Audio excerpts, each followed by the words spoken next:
Manipur gi lebi di parja mayam punamak ai khoina mamangda soikiba lankiba election gi matamda amama tabu yaro simadu ngapiu hantak ki laiba train suba assembly gi result sida both hills and valley the PB raiba public mandate support machine takpadi koi BJP gi koi namamangda BJP led government koi na tawjagri ba thabak tu khara kai di pen bi re habini ado I assure koi gi BJP gi oiba government si hek no ba form torga lakpa matamda hana tawrami budagi double hena Manipur praja singi maroina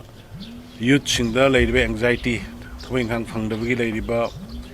adagi rural amadi hill area da sakotpa watpagi fiamda leiba adi nupi singi samesya phatna leiba aduga armed forces special power ki yamna concern noiba port sungsoi soidana haiba posung sing ekoi central government da ekoi takselakanda armed forces special power lokthok nana ba aduga youth singi employment da koi focus pinana ba nupi singi leiba phiam phagana ba one by one family honorable prime minister gi adugumba सबके साथ सबके विकास अदुगा सबके विश्वास अदुगा लोइना सबके प्रयास है याम फजब मागी अदुगा मंत्र अदुमन ngasi कोइना मोहन बीजेपी ना मेजॉरिटी वर्कान सरकार सेमन नबी खुदों साबा लाकपनी अद मसिगी दमकता अखै मखाताना हारिबो वाखलोंदु दम ग्रासरूट लेवल दा प्रजा सिंग खुसम नरगै कोइ थबक तौखिगनी हाइदना बीजेपी की एखोगी team पुन्ना Madhumaina Mayanda, it has a pijari. Once again, I Manipur Gimiam Punoki, Tomimal, Quick Auxeroi, Mayama Nushibiri, Bakona Punomuxi, Sapsaba Madugi, Tabakna Ulaga Prajaga Sevato, Bangambo is again, and I. Kunimatalanka BJP, the Moina Tambiki, 40 plus target, Yohangadra, not a command coalition, Shemaki, leadership. I coin at Hajabada.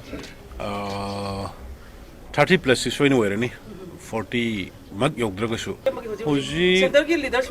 I coin at Hajabada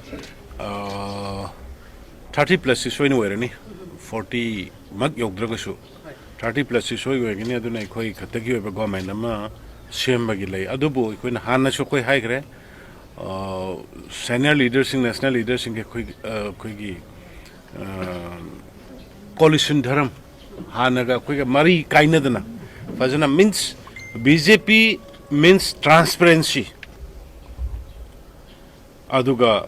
less corruption.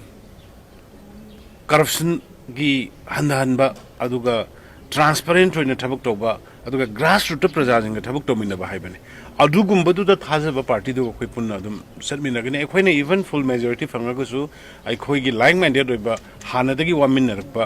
XYZ. ಅದು ಪಂದಬಿದ ಅದು ಸಮಿನ ನಮಗೆ ಕೊಯ್ದಂ ತೋರ್ಕನಿ ಅನಕಲೆ C minister ಗಿಸಿ ಐಕೋಯ್ನ ಸುಮ್ ಖನ್ಬದ ಮಯಾನಸು ಹೆನ ಖಂಗೆ ಅಕೋಯ್ಗಿ ಹುಸಿ ಪಾಂಗ್ಥೋಯ್ಬ state ಮಂಗಾಗಿ ಸ್ಲೈದ C minister ಅಮತ ಲಾಕ್ಥೋಕ್ತೆ ಅಕೋಯ್ಗಿ ಕೈನೋನಿ ಅಕೋಯ್ಗಿ ಭಾರತೀಯ Janata ಪಾರ್ಟಿಗಿ yam ಫಜಬ democratic ಪೋಟ್ನಿ ಅದು ಹಯಂಗ್ ಮದು ಕನಾನ ಕೊಯ್ಗದಗೆ ಹೈಬದು ಅಕೋಯ್ಗಿ ಮೊಯ್ಗಿ national leadership ಗಿ ತೋರ್ಕಾನ ಮದುಗಿ decision am lorkani but ekoi itau dia koi as a कार्यकर्ता koi praja singi thabuk toba adi vote ka hanna bo hona ba cn ba adu khatani aduga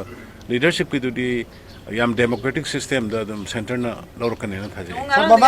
MLA me amma guwahati ra ke camp tore kai na dum mayam adi koi mayam paw taja bata adu thilo ko lai adu kumbal ite da MLA di sida loi lai haidok tri kamaina lai ada satto inu madu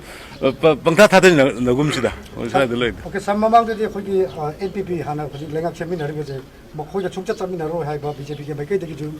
clearly masigi election ki khoi campaign da ban CMB press briefing da kai da khong dok pa bayama khoi thela jakre adu hojik thambi badana mo